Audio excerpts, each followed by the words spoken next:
नमस्कार दोस्तों। आज जिस विषय पे मैं आपसे बात करना चाहता हूँ बड़ा ही विचित्र विषय है। अब मैं हंस इसलिए रहा हूँ क्योंकि आप समझेंगे इस वीडियो में कि मोटिवेशनल स्पीकर्स से थोड़ी सी दूरी बनाइए, उनकी भक्ति बंद कर दीजिए। अब आप कहेंगे कि भाई साहब आप खुद मोटिवेशन की बातें करते हैं, लेकिन आप कह रहे हैं कि भैया दूसरे मोटिवेशनल स्पीकर्स से दूरी बनाएं। इसको ज़रा समझना पड़ेगा, आपको वीडियो एंड तक देखना पड़ेगा, तब आपकी समझ में आएगा कि मैं एक्चुअली क्या कन्वे करना चाहता हूँ। अभी मैं देख रहा हूं एक फौज चालू हो गई है असफल लोगों की। असफल माने ऐसा नहीं कि किसी फील्ड में उन्होंने कोई नाम नहीं किया, लेकिन उनका एक मेजॉरिटी ऑफ जो व्यू है वो है युवाओं को गुमराह करना। तो दुनिया में सबसे सरल तरीका होता है लोगों को ज्ञान बांटो, फ्री का ज्ञान बांटो। उसमें तो कुछ लग नहीं रहा। 10 को बांटोगे, 20 को बांटोगे, 100 को बांटोगे, उसमें से 2-4 भी कन्वर्ट हो गए, आपके भक्त बन गए, बस हो गया काम आपका। तो वो 4 16 को पहुंचाएंगे, 16 26 को पहुंचाएंगे। गलती से किसी का तो अच्छा होना ही होगा ना, उसकी किस्मत में लिखा होगा, कुछ एफर्ट भी कर रहे होंगे उनमें से। तो उनके जब रिजल्ट आने लगेंगे तो वो कहेंगे साहब गुरुजी उन्होंने मेरे को मोटिवेट किया, और मोटिवेशन उनका पाके मैंने जीवन में बहुत कुछ अचीव कर लिया। और लगभग सारे लोग वही बातें कहते हैं, अलग अलग तरीके से, अलग अलग भाव भंगिमाओं में, अलग अलग एक्सप्रेशन के साथ, अलग अलग भाषाओं का यूज करके उन्हीं चीजों को कहते हैं। तो वो सारी चीजें ऑलरेडी उपलब्ध हैं। कुछ नया थॉट, कोई नई चीज इस प्रकृति में नहीं आती, वो सब कुछ विद्यमान है, आपको उसे डिकोड डिकोड करना है। सॉरी, तो डिकोडिंग आप स्वयं ही कर पाएंगे। उसका डिवाइस किसी और के पास नहीं है जो आपको दे देगा कि भैया लो, इससे अब आपको ज्ञान मिलना चालू हो जाएगा। जो वेव्स, पॉजिटिव वेव्स सराउंडिंग में थी, जो सारी अच्छी चीजें थी, सारी ज्ञानवान ऊर्जाएं थी, वो अब आप डिकोड कर पाओगे, कैच कर पाओगे। ऐसा कुछ नहीं होता बाबू। जितने भी महान लोग पैदा हुए हैं यहाँ, तो ईश्वर ने स्वयं जन्म लिया भैया। चाहे वो भगवान श्री राम हो, चाहे कृष्ण हो, बहुत सारे ऋषि मुनि आए हैं, उन्होंने बहुत चीजें, मूल जो सिद्धांत हैं जीवन के, वो आपके सामने रखे हुए हैं। उनको पढ़िए, उनको ग्रहण कीजिए। भगवत गीता का अध्ययन कीजिए, रामचरितमानस पढ़िए, रामायण पढ़िए। आपके जितने वेद हैं अगर वो थोड़े क्लिष्ट लगते हैं तो उनसे जुड़ी हुई चीज़ें हैं। रॉबिन शर्मा है, वो पुरानी जो हमारे पुराणों की चीज़ें हैं उन्हीं की व्याख्या को अंग्रेजी के मॉडर्नाइज करके, पैकेज करके, अच्छा सा पैकेज करके वो बेचते हैं, वो पढ़ सकते हैं आप।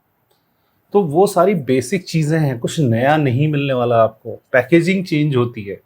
तो अब क्या करें भाई कि ये जो अब जो दौर आ गया है इलेक्ट्रॉनिक मीडिया का, आईटी युग आ गया, तो इसमें तो हर चीज़ वीडियो फॉर्म में अवेलेबल है, ऑडियो फॉर्म में आपको सरलता से एक क्लिक पे अवेलेबल है। तो उसको अवॉइड कैसे करें? उसे अवॉइड नहीं करना आपको, उसको एज अ सिंपल कंटेंट उसको सुनिए। उसमें से जो मतलब की चीज़ें हैं वो अपने आप अंदर ले लेंगे। अब उसको ऐसे रिगरसली फॉलो करने लगेंगे ना किसी इंडिविजुअल को, तो आप उसकी बातों से ज़्यादा उसकी पर्सनैलिटी से इन्फ्लुएंस होने लगेंगे। फलां व्यक्ति ने कुछ बोला, वो ज़रूरी नहीं है कि वो पूरा का पूरा इम्प्लीमेंट हो जाए, और वो फलां व्यक्ति पे इम्प्लीमेंट हुआ इसलिए आप पे भी हो जाए।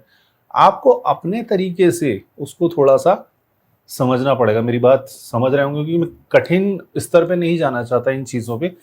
तो मोटिवेशनल स्पीकर जो हैं सबका मैं सम्मान करता हूँ, आज भी जितने अवेलेबल हैं, पुराने भी जितने थे, अच्छी बात है। लेकिन उसके बावजूद अच्छे लोग हैं, सदगुरु पड़े हुए हैं, सदगुरु के बातें सुनिए। आपको उन उन उनसे जो सीखने को मिलेगा ना, जो बाकी मोटिवेशनल स्पीकर्स हैं वो भी उन्हीं से सीखते हैं। तो आप सोर्स की तरफ जाइए ना यार। आप क्यों विवेकानंद को पढ़ते हैं, वो लोग भगवत गीता को पढ़ते हैं और फिर उसमें से निचोड़ के आपको वही चीज़ें पैकेजिंग के साथ देते हैं। तो उनको तो समझ में आ गई, उन्होंने समझा, लेटेस्ट से 70%, आपको बताया 50%, आपकी समझ में आया 30%। तो 30 से 100% की जो दूरी है वो आप तय कर सकते हैं। उसके लिए आपको मेहनत करनी पड़ेगी। अब यहाँ पे प्रॉब्लम आ जाती है क्योंकि मेहनत कोई करना नहीं चाहता, सबको पका पकाया चाहिए। भैया फास्ट फूड लाओ, बनाओ, मुंह में ठूंस दो।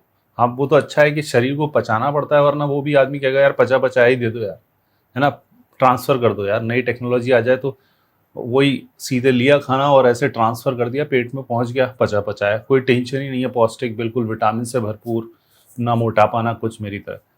तो इन चीज़ों को थोड़ा-सा समझिए, किसी की अंधभक्ति करने से बचिए। जो मैं देखता हूँ आजकल यूथ में एक प्रॉब्लम चालू हो गई है, कोई एक्स का को भगवान मानता है, अरे नहीं, और उनके बारे में गलती से भी कुछ बोल दिया कि भाई ये तुम गलत बोल रहे हो।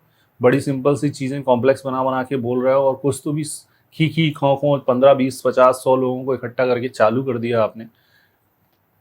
ये मजमा लगाने का मादारी जैसा काम ना कोई भी कर सकता है। जो पहले ज़माने में मदारी होता था तो वो भी खड़ा होता है ना चौराहे पे, तो बहुत सारे लोग इकट्ठे हो जाते हैं। तो इसका मतलब ये नहीं मदारी बहुत ज्ञान की बातें बता रहा है, भीड़ इकट्ठी हो गई तो।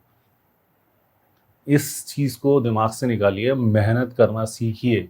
ज्ञान बिना मेहनत के नहीं आएगा। आप लाख वीडियो देख लीजिए, लाख किसी की वर्शिप कर लीजिए, नहीं आएगा ज्ञान। उसके लिए आपको स्वाध्याय करना पड़ेगा।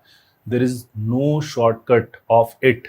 लोग बाग केवल आपका हैंड होल्डिंग थोड़ी देर के लिए कर सकते हैं, लेकिन जब आप में वो चेतना ही नहीं जाग रही तो वो हैंड होल्डिंग रुकेगी कितनी देर, चली जाएगी। अगर मैं भी आपको कुछ चीज़ बताता हूँ या कोई भी यही बताता है, आपने उस दिशा में काम ही नहीं किया, तो फिर वो चीज़ें कब, ऐसी हज़ारों इन्फॉर्मेशन आती हैं, चली जाती हैं। तो भैया, आपके माँ-बाप ने गलत चीज़ें बताई थी क्या? आपके गुरुओं ने, टीचर्स जो थे क्लास में, उन्होंने गलत चीज़ें बताई थी क्या? नहीं, आपने वो नहीं मानी। अब आप सोच रहे हो कि कुछ एक नया, एक बहुत एकदम कुछ नया आएगा बिल्कुल रेडीमेड। ये सब पुराने ऑर्थोडॉक्स चीज़ें तो बकवास हैं, कुछ नए कलेवर में, नई पैकिंग में, पैकेजिंग में आए।